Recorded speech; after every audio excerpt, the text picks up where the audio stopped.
धन्यवाद सभापति महोदय। आज मैं सिक्किम के संदर्भ में एक ऐसा मुद्दा को यहाँ रखने जा रहा हूँ सभापति महोदय कि जो 2 दशक से अविलंबित है। लिम्बू और तामांग ऐसे 2 कम्युनिटीज जिसको 2003 साल में शेड्यूल ट्राइब में इंक्लूड किया गया, लेकिन 2 दशक के बाद आज भी इनका seat reservation Sikkim legislative assembly में नहीं हुआ है।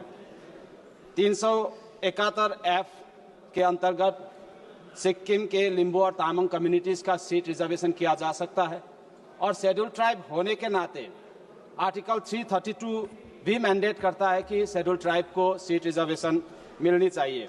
सभापति महोदय, इस 18th लोकसभा के शुरू से ही गोवा के संदर्भ में शेड्यूल ट्राइब को सीट रिजर्वेशन देने के लिए readjustment of representation of schedule tribes in the assembly of Goa, इसको ऑलरेडी हाउस में रखा गया है और इसको पास करना अभी जो बाकी है।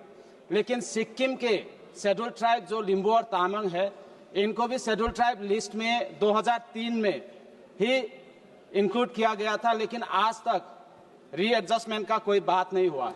सभापति महोदय, हम यही रिक्वेस्ट करना चाहते हैं आपके माध्यम से सरकार से कि 371F और 332 आर्टिकल के अंतर्गत भूटिया लेप्चा के सीट, संघ के सीट और शेड्यूल्ड कास्ट के सीट को पुनः सुरक्षित रखते हुए लिम्बू और तामांग के लिए भी सीट रिजर्वेशन किया जाए और रिप्रेजेंटेशन ऑफ पीपल्स एक्ट को अमेंडमेंट करके लिम्बू और तामांग शेड्यूल ट्राइब के लिए सीट रिजर्वेशन का धन्यवाद माननीय सदस्य। सीट रिजर्वेशन किया जाए ताकि जो डिलिमिटेशन अब होने वाला है, इस डिलिमिटेशन में एटलीस्ट लिम्बू और तामांग को सीट दिया जा सके, क्योंकि ऑलरेडी 5 इलेक्शंस हुए हैं सभापति महोदय कि लिम्बू और तामांग कम्युनिटीज बिना कोई सीट रिजर्वेशन के इलेक्शंस लड़े हैं और आज तक भी उनके कोई सीट रिजर्वेशन नहीं है।